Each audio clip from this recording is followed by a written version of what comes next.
అయోధ్యలో సీతారాముల ప్రాణప్రతిష్ఠపై స్పందించిన విశాఖ శ్రీ శారదా పీఠాధిపతులు స్వరూపానందేంద్ర స్వామి.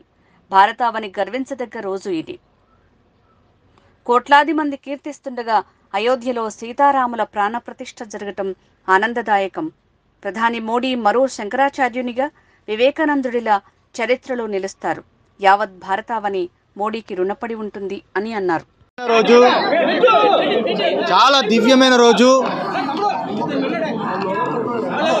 500 సంవత్సరాల నుంచి ఈ భారతదేశంలో ఎన్నో దేవాలయాలు విదేశీయ మతం వాళ్ళు ఆక్రమించుకున్న పరిస్థితుల్లో అయోధ్య రాముడు పుట్టిన, శ్రీరామచంద్ర ప్రభు పుట్టిన ఈ భూమిలో హిందూ ధర్మాన్ని సర్వనాశనం చేయడానికి ప్రయత్నం చేసే ఆ రోజుల్లో ఎన్నో దేవాలయాలు కూల్చిన ముస్లింలు మసీదులు నిర్మాణం చేసి దేవాలయాలను కూల్చే పరిస్థితి ఉన్నప్పుడు ఎన్నో సంవత్సరాల యొక్క హిందువుల యొక్క తపస్సు ఈరోజు నరేంద్ర మోడీ ప్రభుత్వంలో నెరవేరింది.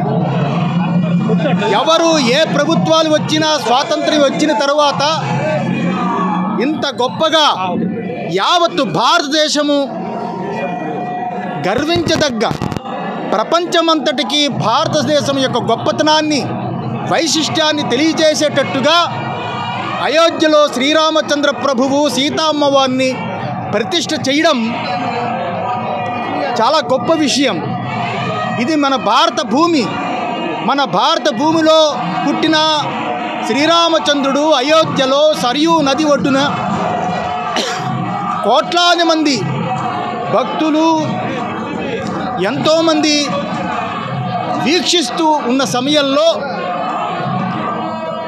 సాక్షాత్తు ఒక వివేకానందుడిలాగా, ఒక ఆది శంకరాచార్యులాగా ఉద్భవించిన నరేంద్ర మోడీ ఈరోజు ప్రతిష్టాపన చేసి యావత్ ప్రపంచానికి భారతదేశము ఎనలేని కీర్తిని పెంచేటట్టుగా ఈరోజు శ్రీరామచంద్రుడు ప్రతిష్ఠ చేయడం చాలా ఆనందకరము.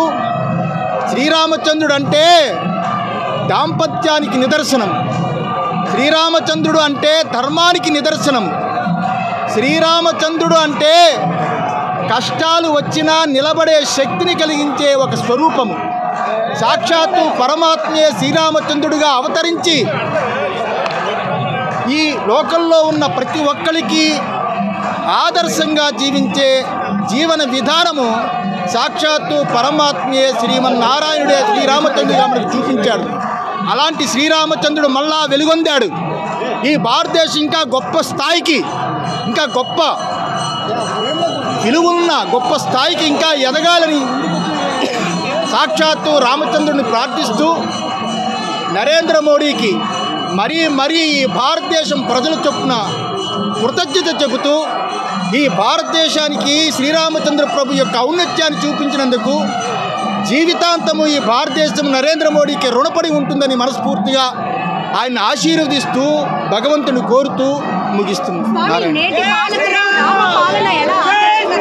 నేటి పాలకులు రాముని ఎలా ఆదర్శంగా తీసుకోవాలంటారు పరిపాలన విషయంలో? ఇప్పుడు రామచంద్రుడు ప్రతిష్ఠ అయి ఉన్నాడు కాబట్టి యావత్ భారతదేశానికి ప్రెసిడెంట్ అయినా, ముఖ్యమంత్రి అయినా, ప్రధానమంత్రి అయినా, ఏ రకమైన అన్ని పదవులకి ఆదర్శం ఆయన అయ్యా ఉండాలని, ఈ రోజు నుంచి ధర్మంగా పరిపాలించాలి ఈ దేశాన్ని మనస్ఫూర్తిగా ప్రతి పాలకుడిని కోరుకుంటున్నాను.